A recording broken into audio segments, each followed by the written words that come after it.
Bonjour de nouveau.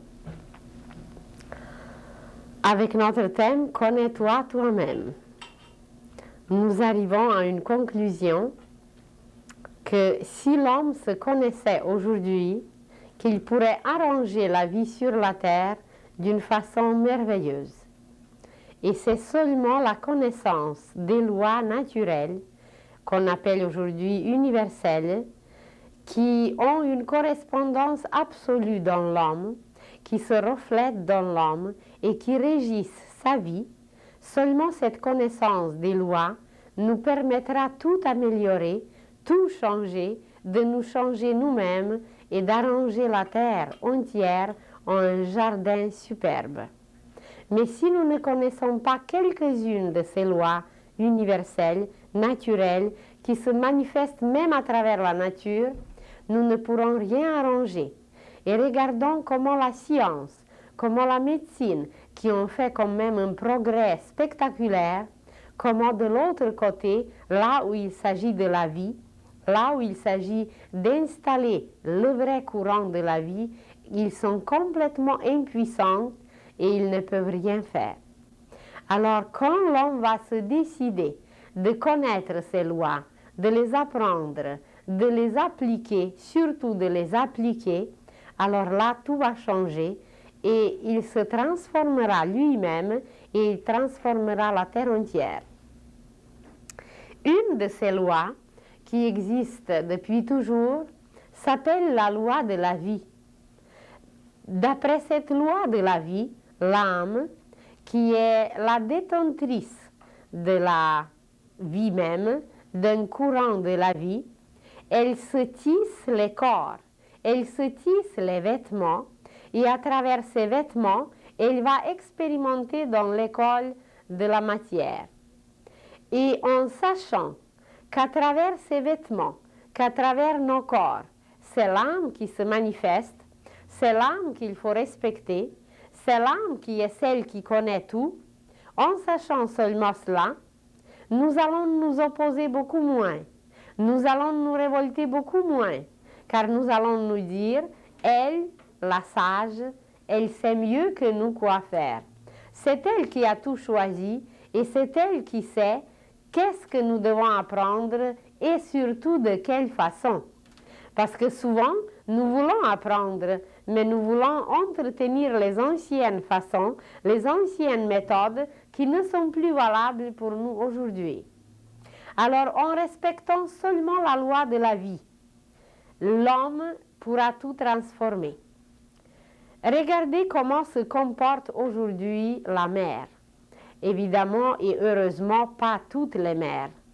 Mais il y avait toute une vague où la mère, la jeune mère, refusait de nourrir son enfant. La nature n'a jamais vu ça. Si vous regardez les animaux, comment une mère animale s'occupe de sa progéniture, mais c'est extraordinaire. Elle ne permet à personne de toucher son enfant.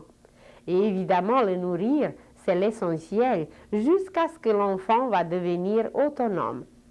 Et comment se fait-il que dans notre stupidité, que dans notre ignorance, que dans notre obscurité, une mère humaine refuse de nourrir son bébé? Évidemment, s'il y a une cause qu'elle est malade ou s'il y a une cause grave, c'est autre chose. Mais seulement le fait de refuser de nourrir son enfant, elle n'a aucune idée de quoi elle le prive. Pour toute sa vie, l'enfant pourra souffrir à cause de ce refus.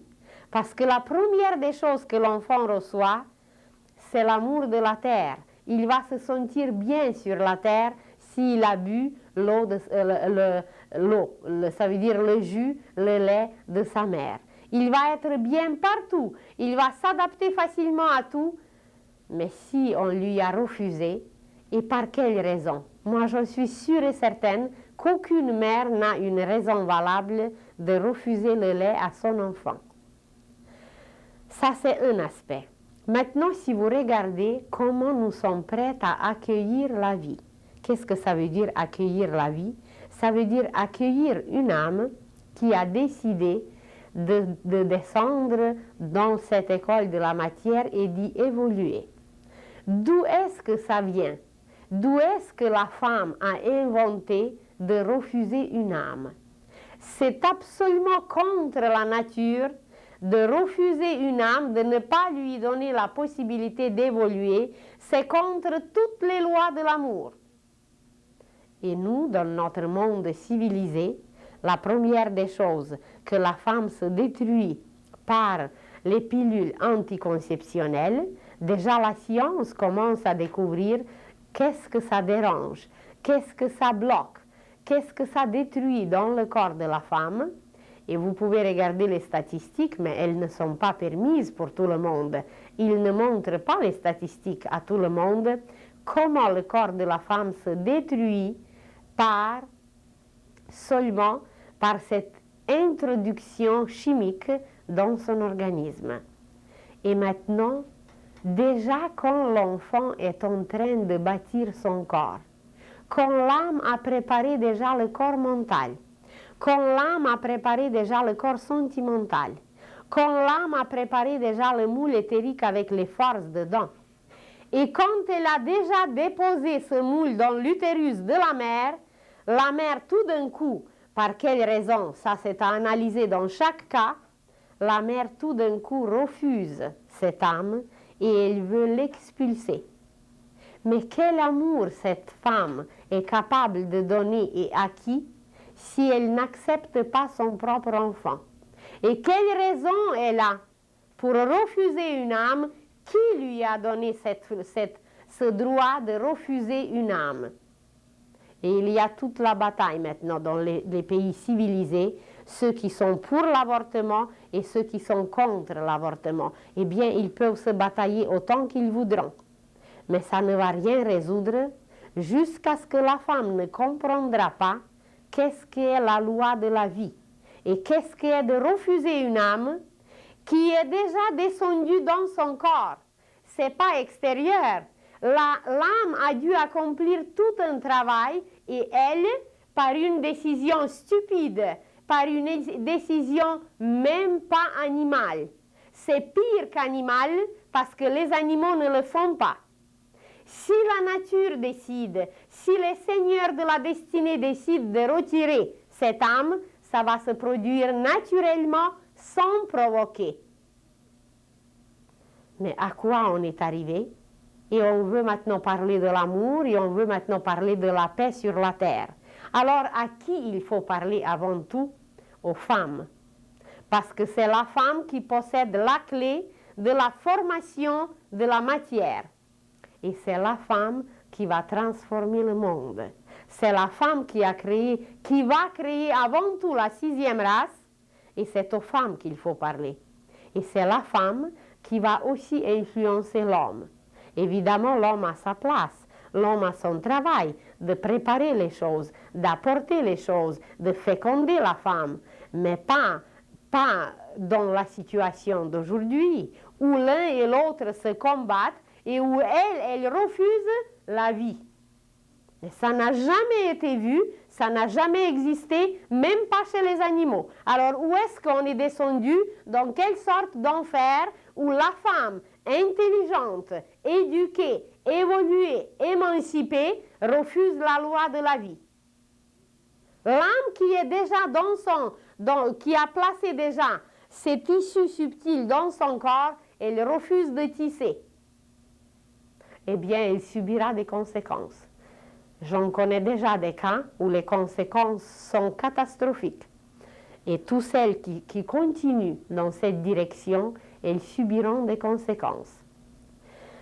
Mais pour transformer l'humanité, on va s'adresser à l'âme. Avant tout, à l'âme qui va descendre sur la terre et à celle qui est déjà sur la terre, c'est la femme. C'est la femme qui accueille l'âme. Il y a quelques mois, j'ai donné une conférence aux sages-femmes du Québec. Et j'étais stupéfaite que combien parmi ces femmes n'acceptent pas l'âme. Comment voulez-vous d'accomplir un travail de sage-femme si déjà la sage-femme qui qui doit préparer d'autres femmes, elle ne veut rien savoir que l'âme existe, parce que ça les dérange dans leur travail, il y a quelque chose qui ne marche pas dans leur mental. Eh bien, ce ne seront pas les sages femmes, ce seront les stupides femmes. Excusez-moi, mais c'est le mot. Jusqu'à ce que l'âme ne sera pas admise dans notre mentalité, on n'acceptera jamais ces lois de vie.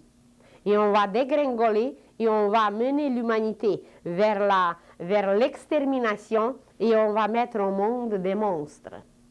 Si vous voyez les statistiques, combien d'êtres mal formés, combien d'êtres anormaux naissent sur la terre, eh bien, qui les met au monde? Bien, c'est la femme. Vous allez dire que je suis moi-même une femme et que j'accuse les femmes. Non, je les adore, les femmes. Je veux seulement qu'elles soient conscientes qu'elles possèdent une clé. Et qu'avec cette clé, elles sont capables de transformer tout. Et que nous aurons bientôt sur la terre, partout dans tous les pays, des écoles qui n'ont jamais existé auparavant. Et c'est la femme qui occupera le rôle principal dans ces écoles, même si les directeurs peuvent être les hommes, évidemment. Ils vont les bâtir, ils vont faire l'ambiance.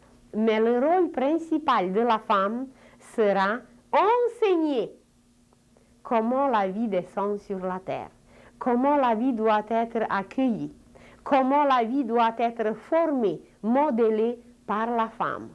Parce que même si l'homme transmet la vie, même si l'homme féconde la femme, ce n'est pas lui qui forme le corps, c'est la femme.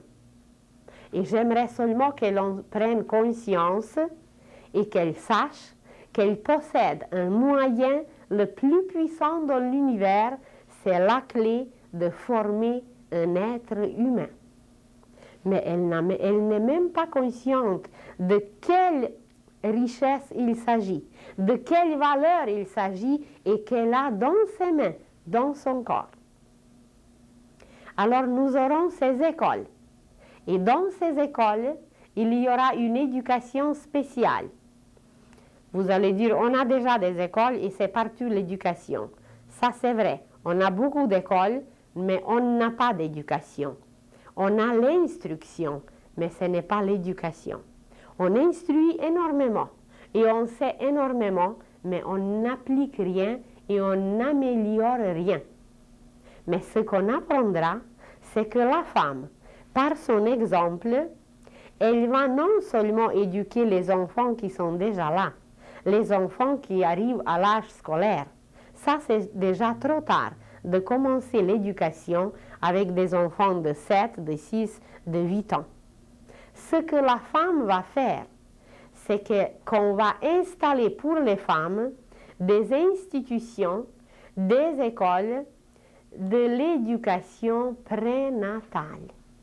Car c'est avant la naissance que la femme va commencer cet enseignement à introduire et à collaborer avec l'âme de bébé. Et elle va aider l'âme de bâtir le corps mental. Elle va aider l'âme de bâtir le corps sentimental et elle va faire naître ainsi les êtres lumineux, les génies, les saints, les initiés et les maîtres. Ceux qui connaissent les œuvres d'Abraham Mikhaël Ivanov, lisez le tome 2 qui s'appelle L'alchimie spirituelle et dans ce tome, on parle de la galvanoplastie spirituelle. Et c'est cette galvanoplastie spirituelle qui est liée à l'éducation prénatale qui va être installée partout dans le monde. Personne n'a jamais vu des écoles pareilles, où les jeunes filles et les jeunes garçons, et par la suite les jeunes mères, les jeunes couples, se prépareront pour accueillir la vie. On leur enseignera qu'est-ce qu'est la vie, quelle est la loi de la vie et comment accueillir la vie. Et seulement quand on va apprendre l'attitude sacrée, l'attitude correcte pour accueillir la vie, que la femme va devenir celle qui va mettre au monde les Christ, celle qui va mettre au monde les fils de Dieu. Pour l'instant, la reproduction va se faire de cette façon. À l'ancienne, si vous voulez, seulement sans douleur. La femme n'enfantera plus dans la douleur dès qu'elle va apprendre à collaborer avec l'âme. Elle va enfanter dans la joie et l'enfant qui naîtra, au lieu de pleurer, il va sourire. Et il existe déjà des cas comme ça, c'est qu'il y a une harmonie, c'est qu'il y a une collaboration, il y a une connaissance de la loi de la vie et la vie est accueillie dans sa vraie valeur. Elle est accueillie telle qu'elle est. Alors, vous pouvez vous renseigner, vous pouvez lire, vous pouvez vous préparer parce que ce que je vous dis, nous allons le vivre très bientôt. Il existe déjà dans certains pays des organismes qui s'occupent de ces choses. D'ailleurs, bientôt, au mois de juillet, il y aura à Toronto le congrès mondial sur la vie pendant la gestation. Comment l'enfant se prépare, comment l'enfant vit pendant la gestation et quel effet l'état de la mère dans lequel elle se trouve, comment ça va se refléter sur toute la vie de l'enfant. Et il y a des études et des études épaisses, volumineuses sur ce sujet. Partout dans les pays, il y a en France, il y a au Japon, il y a en Californie, il y a au Canada. Partout déjà les études se font et les scientifiques s'aperçoivent que l'état de la mère pendant la gestation joue un rôle primordial, ça veut dire de quelle façon, de quelle manière elle accueille, elle s'harmonise avec cette vie qu'elle porte en elle, que de telle façon, ça va se refléter par la suite. Et que le premier mois de la gestation, ça va se refléter à une telle période de la vie et que chaque mois de la gestation va se refléter par la suite pendant toute la vie de l'être humain qui était porté de cette façon. Et si elle vivait dans la beauté, et si elle vivait dans la musique, et si elle vivait dans une harmonie, et si elle vivait tout dans l'émerveillement et l'enthousiasme, eh bien ça va automatiquement donner un être harmonieux, un être qui voudra réaliser la beauté. Ça va donner un être qui sera automatiquement en harmonie avec l'univers entier et qui va avoir la pensée lumineuse, calme et géniale. C'est déjà prouvé, mais seulement les cas ne sont pas suffisamment nombreux pour les mettre aujourd'hui à travers la télévision. Ça va venir très bientôt. Mais je vous dis, les organismes qui étudient ces choses, et scientifiquement et spirituellement, non seulement d'un côté. Parce que d'un côté, eh bien moi, je vois ici toute une écriture et tout un passé sur ma main. Mais vous ne la voyez pas de l'autre côté. Vous voyez complètement autre chose. Et vous ne me croirez pas. Et c'est ça qui arrive aujourd'hui entre les scientifiques et les religieux, entre les religieux et les artistes, c'est qu'il y a les uns qui regardent d'un côté, mais chaque médaille a deux côtés. Ça veut dire qu'il faut se déplacer et aller voir l'autre côté si nous ne savons pas tourner la médaille. Alors, les écoles de l'éducation prénatale, les écoles de galvanoplastie spirituelle se préparent déjà sur la terre. Et c'est à travers ces écoles que la femme apprendra à travailler avec l'âme, la femme apprendra à respecter la loi de la vie et l'accueillir dans son sein, et elle sera consciente qu'elle possède dans ses mains la plus grande richesse au monde, c'est la clé comment former la vie. Parce que le germe, eh bien, c'est facile de transmettre, mais de former ce germe, de le faire grandir ce germe, eh bien, c'est pas l'homme qui le fera, c'est la femme. Pour l'instant, c'est ainsi. Alors, préparez-vous, surtout les femmes, parce qu'on s'est dit déjà que nous entrons dans l'ère du Verseau. On s'est dit déjà que nous entrons dans une époque tellement nouvelle, tellement spéciale, qu'une pareille n'a jamais existé. On s'est dit déjà que nous entrons dans le printemps spirituel qui n'arrêtera jamais de fleurir, qui n'arrêtera jamais de donner des fruits, il n'y aura plus d'hiver. Dès que nous allons apprendre à nous accorder, à nous harmoniser avec les lois de la vie, mais il n'y aura plus d'hiver, il n'y aura plus de froid, on va toujours entretenir une chaleur, une splendeur, une lumière partout sur la terre. Et celle qui va le faire, c'est la femme. Une autre raison de plus, c'est que l'ère du Verseau, comme auparavant, présentement nous terminons l'ère des Poissons, vous le savez déjà que tous les 2160 ans, la Terre change de signe de zodiaque, elle se déplace, tout dans l'univers se déplace et que voilà, elle subit d'autres influences, elle subit d'autres conséquences. Et présentement, nous entrons dans l'ère du Verseau. C'est une époque complètement influencée par d'autres planètes, par d'autres puissances, par d'autres courants, mais chaque signe du zodiaque terrestre, chaque signe de la Terre, ça veut dire qu'elle traverse un signe pendant 2160 ans.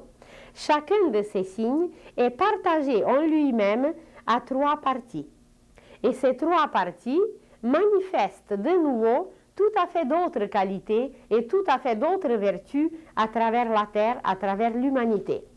Et la première partie, 720 ans. Si vous partagez 2160 ans en 3, ça va donner 720 ans. Dans le langage initiatique, ces 720 ans appartiennent à la femme. Parce que la femme, elle est le symbole de l'amour. Et si nous voulons procréer une nouvelle race, si nous voulons procréer un nouvel homme, si nous voulons procréer une nouvelle époque, toute la procréation, elle est liée à la femme. Et dans le langage initiatique, cette première période qui va durer 720 ans s'appelle la période des vierges solaires. Pourquoi des vierges? Il ne s'agit pas des vierges comme nous le comprenons, il s'agit de la pureté. C'est les femmes d'une pureté absolue qui vont engendrer une nouvelle vie, qui vont inspirer les hommes, qui vont produire des poètes, qui vont produire des génies. Littéralement et symboliquement, la femme va devenir inspiratrice pure sur tous les plans. Alors, elle mettra au monde des enfants purs, elle va inspirer par ses pensées pures des poètes, des scientifiques, des religieux, et c'est cette virginité qui est autrement la pureté, qui va régner partout. Et la femme, par sa pureté, va tout éclairer et tout transformer. Alors les 720 ans à venir appartiennent surtout aux femmes et surtout à cette éducation prénatale où la femme va se lier avec l'univers, avec la conscience divine, avec l'âme, et elle la fera descendre dans les conditions que l'homme va créer. L'homme va créer la beauté que la femme va lui inspirer. Donc l'inspiratrice, ça va être la femme, et le réalisateur, ça va être l'homme. Il y a du travail pour tout le monde, pour les deux, mais chacun saura quel rôle jouer. Et au lieu de se considérer comme des ennemis, au lieu de se regarder comme des adversaires, ils vont se regarder comme des parties complémentaires. Et dans cette complémentarité harmonieuse, on va réaliser des merveilles. Vous dites, oui, et qu'est-ce qu'il va arriver après 720 ans? La période qui vient après s'appelle la période des fils de la sagesse. C'est la femme qui va les créer, tous ces génies, tous ces saints, tous ces initiés et maîtres qu'elle va mettre au monde, évidemment qu'ils apporteront plus tard cette période qui va s'appeler la période des fils de la sagesse. Et la troisième partie, les troisièmes 720 ans, s'appelle les fils, c'est la période des fils de la vérité. Et présentement, nous terminons l'ère des poissons Et cette troisième période de l'ère des poissons, c'est les fils de la vérité. Ils ne sont pas nombreux, évidemment, mais il y en a. Et c'est ces fils de la vérité qui apporteront la lumière pour tous les humains, même s'ils ne sont pas nombreux. Ils sont placés là où il faut et ils parleront au bon moment. Et c'est ces fils de la vérité qui vont faire tomber automatiquement, tous les fils du mensonge vont s'exclure par eux-mêmes. Parce qu'ils ne pourront pas supporter cette lumière, ils ne pourront pas supporter le taux vibratoire extrêmement élevé de la vérité et ils vont se dissoudre. Les uns seront malades, les autres vont périr dans les catastrophes, les troisièmes vont se suicider. Dans la loi de la vie, c'est comme ça, c'est que les parasites vont mourir par eux-mêmes. Et les fils du mal, c'est des parasites de la vie. Parce qu'ils n'entretiennent pas la vie, ils la détruisent. Et voilà, nous serons les témoins comment les parasites humains, comment les destructeurs humains vont disparaître. C'est pas qu'on leur souhaite, il faut les aider. Pendant qu'ils sont là, il faut les aider, il faut les éclairer, il faut leur envoyer beaucoup d'amour et beaucoup de lumière, mais c'est eux qui ne les acceptent pas.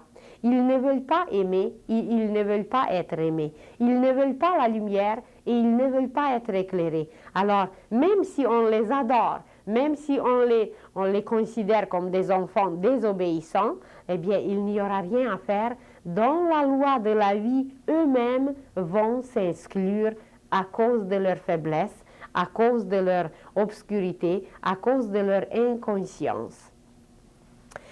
Et voilà, l'avenir appartient à nous tous, mais avant tout à la femme qui va tout transformer et qui va tout transmuer.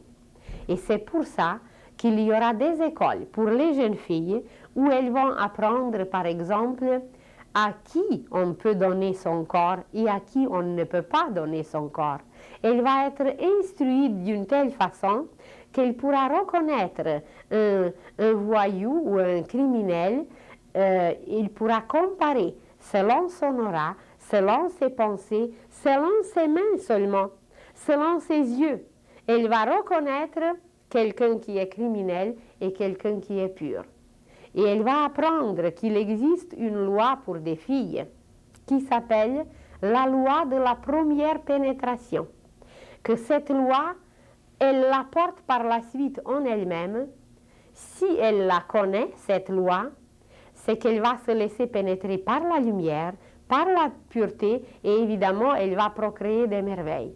Mais si elle ne connaît pas cette loi, eh bien, la première empreinte, la première pureté qu'elle a laissé pénétrer, ces taches vont laisser leurs traces pour toujours en elle.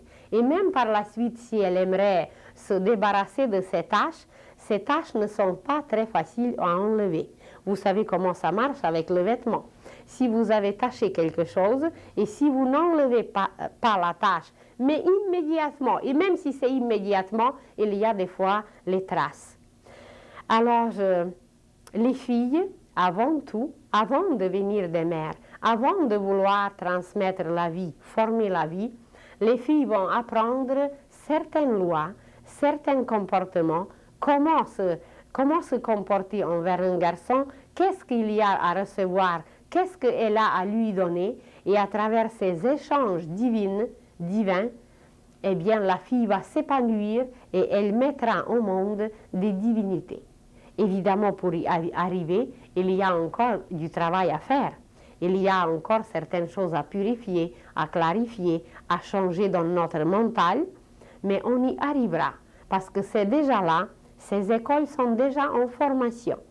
Et peut-être bientôt, on en parlera beaucoup plus en détail, car tout est déjà en structure, mais comme ce n'est pas encore achevé, terminé, eh bien, on n'en parle pas encore au public large, parce que même là, on se demande combien ils sont prêts à tout cela. Premièrement, la première, par exemple, condition pour ces écoles, c'est qu'il faudrait être végétarien. Vous allez dire pourquoi? Parce que ces écoles sont les écoles de l'amour.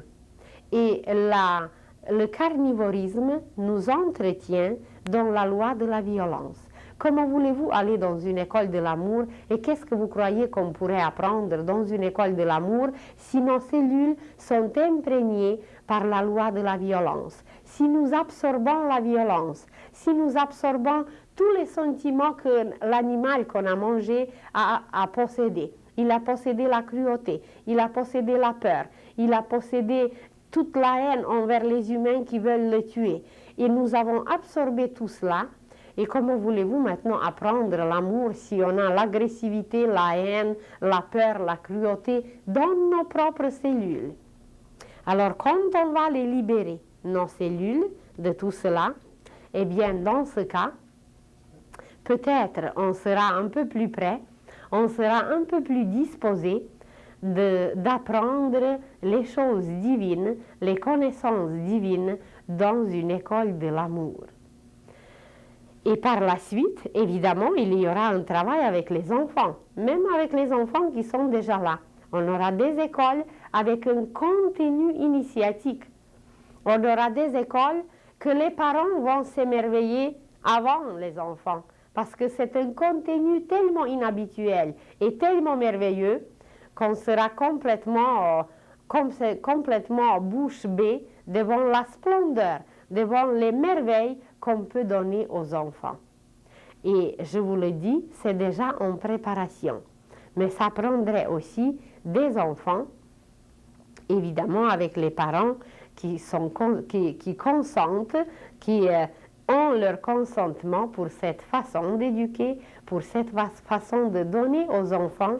Et l'essentiel dans cette pédagogie, ça va être l'exemple. Les maîtres nous disent que la meilleure pédagogie est basée sur l'exemple. Vous avez bien à expliquer aux enfants, vous avez bon à leur donner quoi que ce soit, mais si les enfants voient qu'on agit différemment, ça veut dire que nos paroles ne correspondent pas à nos gestes, ils ne vont jamais écouter nos paroles, mais ils vont reproduire nos gestes et ils vont nous imiter. Parce que les enfants, ce sont des imitateurs. C'est des éponges qui absorbent. C'est des imitateurs tout simplement qui vont tout imiter. L'enfant capte l'image de la pensée. Et notre parole, ça ne lui dit pas grand-chose, surtout si notre parole ne correspond pas avec la pensée. Alors dans ces écoles, il y aura sûrement l'instruction. Ça veut dire on apprendra aux enfants comment la fleur se reproduit.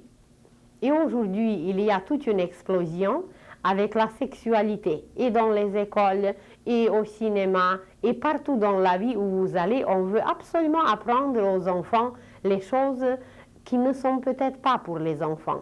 Et vous allez dire, oh non, aujourd'hui on a évolué, les enfants sont déjà beaucoup plus évolués, ils comprennent mieux. C'est très bien. Mais de quelle façon on leur apprend ces choses? Par exemple, on expliquera aux enfants comment ça marche dans la nature.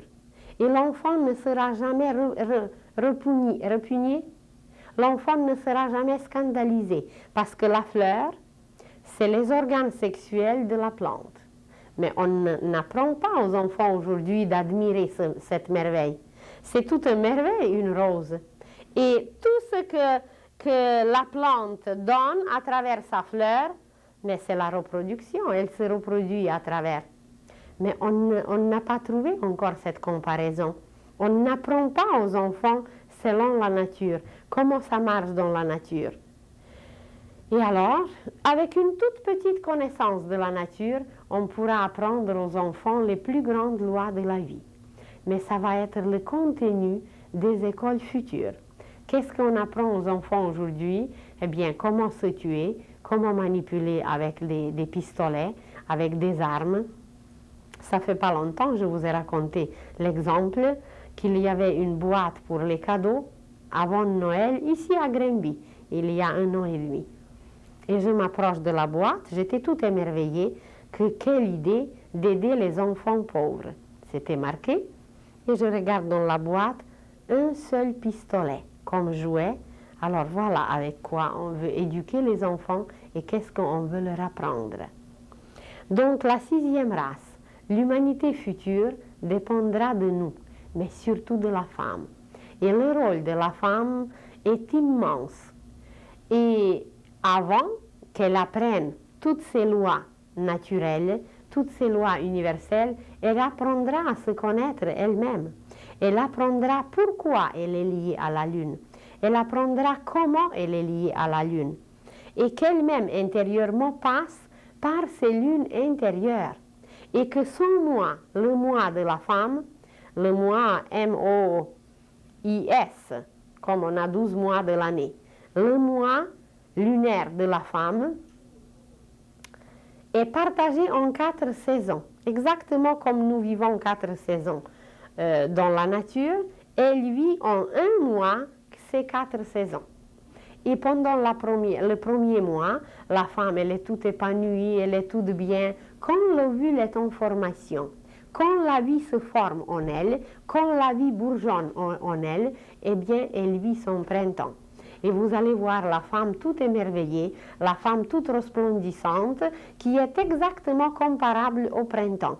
Parce que tout bourgeonne, la vie bourgeonne en elle, et elle a besoin de sortir, elle a besoin de s'extérioriser, et surtout l'homme qui va connaître cette vie intérieure de la femme, qui va connaître comment la femme est structurée et par quelle loi elle est dirigée, il va faciliter, il va aider la femme dans son travail au lieu de ne pas lui permettre de sortir en sachant qu'elle est dans son printemps et qu'au printemps tout doit sortir. Eh bien, il va lui trouver les occasions, mais des belles occasions. Aller voir quelque chose de beau, aller voir quelque chose dans la nature, aller écouter un beau concert. Il va lui trouver des occasions pour qu'elle s'extériorise et qu'elle fleurisse. Et après, ce qu'il vient pour la femme, c'est son été. Exactement comme dans la nature, alors tout s'installe, tout est sorti, tout est bien, mais évidemment tout est exposé. L'été, pendant l'été, la nature s'expose. Et la femme aussi, pendant son été, elle aime s'exposer, elle aime être belle parce qu'elle est au maximum de sa saison. Et exactement comme la nature, comme les fleurs, elle veut émaner, elle veut des nouveaux parfums, elle veut des nouvelles robes. Comme la nature qui s'habille dans tout ce qui est nouveau, alors c'est là qu'elle montre ce besoin et surtout, comme elle ne sait pas, que ce n'est pas Madame Rochas ou Monsieur Dior qu'il faut mettre sur soi comme parfum, mais c'est nos qualités, c'est notre beauté intérieure qui doit émaner comme le parfum. Mais comme elle ne le sait pas, elle va encore dépenser des sommes considérables pour s'embellir, pour se parfumer par des affaires qui ne durent pas longtemps. Mais si elle cultive une vertu, si elle cultive une finesse, une douceur, quelque chose de très beau qui lui reste pour toujours, eh bien son parfum intérieur va être là constamment. Et nous allons acquérir notre parfum intérieur. Et c'est pour ça que nous passons par notre été pour acquérir nos parfums.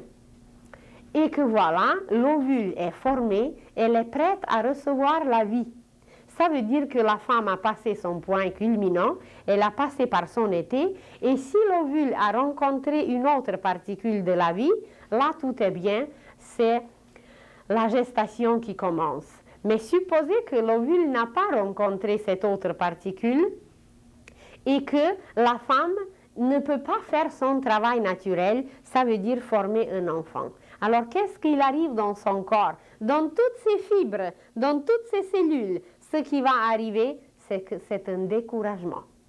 Tout en elle est découragé parce que l'ovule qui a été formé pour elle, pour rencontrer une autre particule de vie, elle n'a pas accompli sa mission. Et vous savez comment l'ovule voyage et que voilà, à travers son voyage, la femme qui aime aller regarder les vitrines, voyager un peu, exactement comme la vie en elle se passe, elle n'a pas trouvé une autre particule et que voilà, tout en elle se décourage et elle entre intérieurement dans son automne. Dans son automne, et qu'est-ce qu'il arrive à l'automne? Eh bien, c'est gris, il pleut, c'est plus froid, c'est pas agréable de sortir. Et la femme, exactement, elle va vivre une semaine. Donc, ces 4 semaines correspondent à 4 saisons. Elle va vivre ce découragement cet automne. Et si elle a bien passé son printemps et son été, son automne va être beau. Mais vous savez qu'à l'automne, c'est très beau, surtout au Canada, et la nature et la température, c'est très beau. Alors, si la femme a vécu harmonieusement, bien, son printemps et son été, c'est que son automne ne va pas être trop douloureux. Ça va être beau. Mais il y aura quand même quelque chose en elle d'inexplicable. Elle ne saura pas d'où tout d'un coup vient une tristesse. Et elle aura besoin d'être consolée. Elle aura besoin d'être cajolée. Elle aura besoin d'être chauffée, qu'on lui montre un peu d'affection, un peu d'attention, parce qu'elle est dans son automne. Et que voilà, si son compagnon est suffisamment attentif, s'il sait toutes ces lois, eh bien pour elle, ça va être même agréable de passer son automne. Mais sinon, qu'est-ce qu'il va arriver? Alors, la nature, elle se dépouille, elle perd ses feuilles. Et la femme, eh bien, même si son mari l'invite quelque part, ce n'est pas le moment de l'inviter quelque part. Parce que la femme veut rester pendant cette semaine à la maison. Mais elle va traîner un peu, elle va nettoyer un peu. Exactement comme dans la nature, les cultivateurs ou les jardiniers, ils ramassent les vieilles feuilles, les feuilles qui ont tombé. Alors la femme va faire la même chose. Elle va ramasser des vieilles affaires, des vieux sacs, des papiers, des robes. Et puis elle va dire, même si son mari l'invite quelque part, oh, elle va dire, moi, je n'ai pas envie parce que je n'ai rien à mettre. Même si la garde-robe est pleine de vêtements, elle va dire, oh, je n'ai pas de robe, j'ai rien à mettre. C'est exactement comme dans la nature, les feuilles s'en vont, le vêtement s'en va, les arbres se dénudent et la femme se sent dénudée. Alors pour Marie, c'est de savoir que ce n'est pas le moment de l'inviter où que ce soit, qu'il arrange les invitations et les concerts et les sorties pendant le printemps et pendant l'été. De sa femme, évidemment. Alors, quand elle passe cette semaine de l'automne, selon l'harmonisation pendant le printemps et l'été, ça peut être beau ou moins beau, il arrive la 4e semaine où l'ovule, qui n'a pas rencontré cette autre particule de vie, se prépare pour être expulsé, pour être complètement anéanti et renvoyé dehors, parce qu'elle est une particule qui ne peut être utilisée. Et la femme, encore de nouveau, se prépare à quelque chose, dans certains cas, c'est même drastique. La femme peut passer par les douleurs physiques, sans parler de ses états psychiques. La femme peut passer par des pleurs. La femme peut passer par des petites crises. Si l'harmonie n'était pas correcte pendant les périodes précédentes, cette dernière période qui correspond à l'hiver va être très douloureuse. Et c'est comparable avec ses propres funérailles. Parce que l'ovule, elle est morte. L'ovule morte, elle est expulsée, alors c'est les funérailles de cet ovule. Et la femme le passe chaque mois. Alors, quand elle va apprendre à se connaître juste de ces quelques aspects, comment ça marche en elle, comment il faut s'harmoniser, avec qui il faut parler pendant qu'elle est dans cet état, qui il faut demander pour qu'elle soit bien purifiée, pour que son sang soit bien utilisé. Eh bien, on n'a aucune idée de cela, qu'il y a un travail à faire pendant ça. Vous demandez, vous parlez aux mamans ou aux grands-mamans. Il y a les grands-mamans qui étaient des initiés. Et les grands-mamans vont vous dire, il ne faut jamais pétrir le pain pendant que vous êtes dans votre cycle mensuel.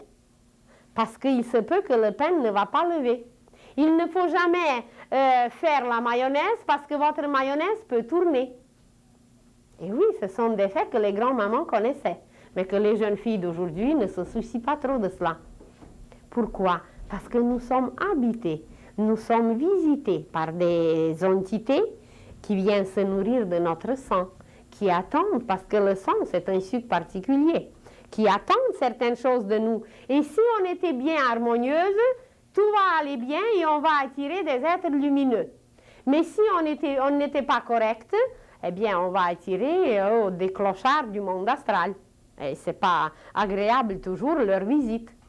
Alors, voyez, si vous allez en Chine, même aujourd'hui, en Chine, il y a des maisons spéciales où toutes les femmes du quartier, ou je ne sais pas de quelques rues, se réunissent pendant leur cycle mensuel. Et qu'est-ce qu'elles font? Elles font certaines prières, elles font une certaine purification et elles font certains travaux manuels prédestinés à cette période et elles ne touchent à rien d'autre. Ce n'est pas que c'est un état, quelque chose qu'il faut être dédaigné, pas du tout. C'est seulement un état spécial qu'il faut être au courant qu'il y a un travail spécial à faire. Et comme la femme ne maîtrise pas cette période, cet état, vous le savez que même à l'époque de Moïse, pendant que la femme était dans ses funérailles, on ne lui permettait même pas d'entrer dans le temple. Elle peut entrer dans le temple, mais s'il savait par qui elle est visitée et qui l'habite. Mais comme elle ne le sait pas, et comme eux, ils ne savaient pas non plus, eh bien, c'était plus facile de ne pas lui permettre, parce que c'était trop sacré. Ça ne veut pas dire que la femme est toujours impure. Non, elle est peut-être seulement si elle est inconsciente. Mais dès qu'elle est consciente, eh bien, elle devient même une vierge solaire. Alors, c'est ça aujourd'hui, c'est que la femme, par sa conscience éveillée, par l'apprentissage de quelques petites lois, elle va devenir une merveille, une inspiratrice, une vraie mère, une vraie femme, une vraie flamme, qui va enflammer l'humanité entière, qui va transformer l'humanité entière parce qu'elle possède la clé de la formation de la matière. Et il y a un autre aspect qui va vous paraître peut-être assez inconnu, mais qui est extrêmement réel, c'est que vous le savez très bien qu'auprès de quelqu'un, vous vous sentez bien et auprès de quelqu'un d'autre, vous ne vous sentez pas bien. Et vous ne vous êtes peut-être jamais posé la question pourquoi c'est ainsi. Vous allez dire, oh, lui, il m'est sympathique et lui, il m'est antipathique. Ce n'est pas seulement cette sympathie et cette antipathie. C'est qu'il y a d'abord ce parfum dont on parle, il y a nos émanations. Nos émanations ont une couleur. Nos émanations ont une musicalité. Nos émanations ont un parfum. Et alors, si le parfum, si la couleur, si la musicalité de quelqu'un ne nous correspond pas, on ne va pas être bien auprès de lui. Mais auprès de quelqu'un d'autre qui est musical, qui est harmonieux, qui est paisible, qui a des couleurs splendides à déverser sur nous et qui a un parfum merveilleux, on va se sentir bien auprès de lui. Et ce qui est extraordinaire, c'est qu'il existe des êtres sur la terre, qu'on les appelle maîtres ou initiés ou comme vous voulez, des guides de l'humanité. Et ces êtres perçoivent nos émanations. Dans nos émanations, il y a une partie qui est lumière, qui est rayon. Alors, à travers nos rayons, ils perçoivent cette lumière et ils perçoivent la qualité de nos émanations. Et alors, ce qu'une femme pure, une vierge solaire, peut émaner, peut émettre, pour eux, ça a une valeur extraordinaire parce que les émanations éthériques de la femme peuvent servir pour former, on en a parlé déjà, que pour former un bébé, ce qui est préparé d'abord, c'est un moule éthérique. Et dans ce moule éthérique, après, on place le bébé et le bébé se forme par la mère. Mais pour préparer le royaume de Dieu sur la terre, qui est un bébé immense de la terre entière, un organisme nouveau, maintenant qui se forme. Mais pour le faire, pour le réaliser, ça prend un moule.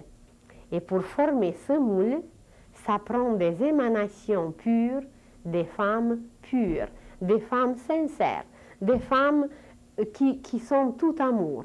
Et alors, dans ce cas, ces guides de l'humanité peuvent nous amener, peuvent amener même les hommes, de réaliser le royaume de Dieu sur la terre. Et si nous ne sommes pas conscientes, si nous vivons dans l'impureté, si nous vivons n'importe comment, dans la haine, dans la jalousie, évidemment que la qualité de notre parfum, la qualité de notre couleur et de notre lumière ne sera pas fameuse. Alors dans ce cas, on reste attaché au passé, on reste attaché à nos souffrances, à nos misères et rien n'avance. Et l'humanité d'aujourd'hui se trouve dans cet état, c'est que rien n'avance parce que nous n'avons pas la moindre notion de l'essentiel qui est la loi de la vie. Alors souvenez-vous de cela et dites-vous que je suis capable de participer à ce printemps spirituel qui n'arrêtera plus jamais. Je suis pas capable de devenir un jardinier de ce printemps et de participer à la transformation de l'humanité entière. Donc l'avenir est prodigieux. Je vous dis, on en a peut-être déjà parlé, qu'on n'aura même pas besoin d'électricité. La 6e race n'utilisera pas, bien d'ici quelque temps, elle n'utilisera même pas l'électricité parce qu'elle va tout éclairer par son aura. Vous entrerez quelque part dans une pièce et par notre aura, on va l'éclairer. L'humanité va se détacher de la Terre et nous allons posséder une énergie qui va nous permettre de traverser l'espace, d'aller visiter d'autres planètes. Vous allez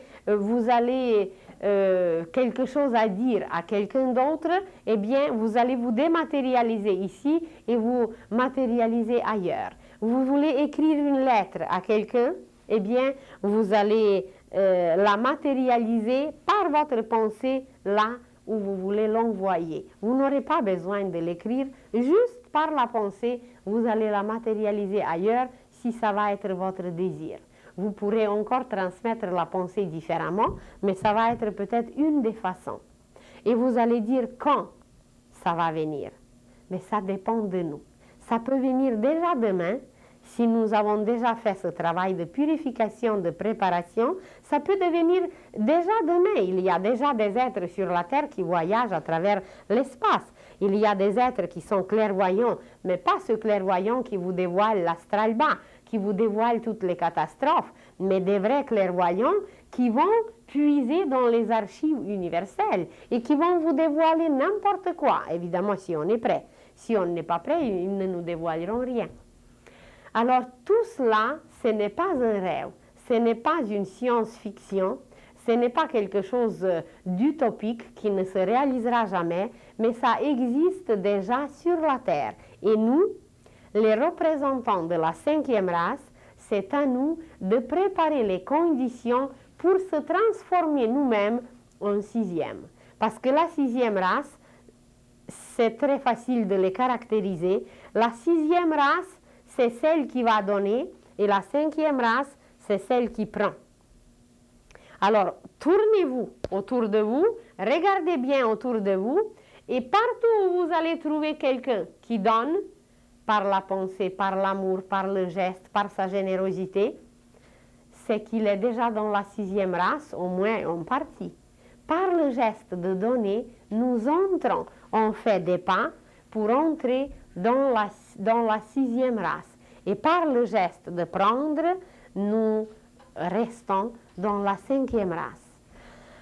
Alors, je vous le répète, l'avenir de l'humanité, il est prodigieux. Il est d'une splendeur et d'une beauté dont on n'a aucune idée. Et je suis très heureuse qu'on me permet de transmettre à vous, de transmettre partout à travers la province où je donne mes conférences, à Québec, à Jonquière, à Victoriaville, ici, à Saint-Jean, à Saint-Jérôme, à Montréal, de transmettre très peu, parce que c'est très peu, quelques miettes de ces merveilles que moi-même j'ai la possibilité de voir, j'ai la possibilité de capter, et je suis très heureuse que le ciel me donne ce privilège de vous encourager, de vous dévoiler quelques petites merveilles qui nous attendent et qui sont d'une réalité absolue. Seulement, il n'y a pas beaucoup de candidats qui veulent y parvenir. Ce qu'on veut, c'est y aller très rapidement, même si on se casse la tête, mais y arriver à tout prix. Alors, ça ne marche pas comme ça, parce que dans la nature, rien ne marche de cette façon. Tout va graduellement. Vous prenez comment un fruit mûrit, vous prenez comment une plante pousse, comment elle fleurit, ça va petit à petit et graduellement. Alors, c'est la même chose pour nous. Quand on a parlé des chakras, quand on a parlé des énergies, si nous voulons aller trop vite, c'est qu'on peut même briser certaines choses dedans, c'est qu'on peut même brimer certaines choses en nous, déchirer les membranes et ça peut être néfaste. Alors, par quoi commencer? Eh bien, on en a parlé de s'observer, on en a parlé comment mener notre journée, toutes les occupations que nous faisons, ça doit devenir les gestes, les manifestations des êtres de la sixième race. C'est de donner. On a dit seulement tout à l'heure que la finesse, la douceur, la tendresse, ce sont les qualités de l'âme qui forment l'opposé de l'arrogance, de la grossièreté, de la violence et du viol. Alors seulement en voyant autour de nous tout ce qui n'est pas bien, et quand on commence à agir comme il faut, bien, avec ces qualités de l'âme, nous installons déjà des particules, des éléments de la sixième race sur la Terre. Alors tous ceux qui veulent y participer, ils peuvent le faire tout de suite, parce que ce travail est accessible à tout le monde, même s'il y a des choses qu'on ne comprend pas. Je crois qu'on en a déjà parlé. Regardez un enfant, un petit bébé qui est allaité par sa mère. Croyez-vous qu'il comprend comment son sein est composé? Croyez-vous qu'il sait que son sein droit est lié à la voie lactée et son sein gauche à la lune, etc. Il n'a aucune idée. Mais c'est pas compréhensible pour lui, mais c'est accessible. Vous voulez vous mettre au soleil? Eh bien, vous sortez de la cave et vous êtes au soleil. Et c'est ça aujourd'hui pour nous. C'est accessible, même si c'est incompréhensible. Alors, c'est de se décider et de se dire « je veux participer » et on trouvera les moyens. Parce que celui qui veut, il peut. Alors, je vous remercie beaucoup. Je vous souhaite un bel été, parce que c'est notre dernière conférence aujourd'hui. Un été lumineux, chaleureux, plein d'amour, et peut-être nous nous reverrons une autre fois ailleurs. Je vous remercie de nouveau pour votre patience, attention, et portez-vous bien tous. Au revoir.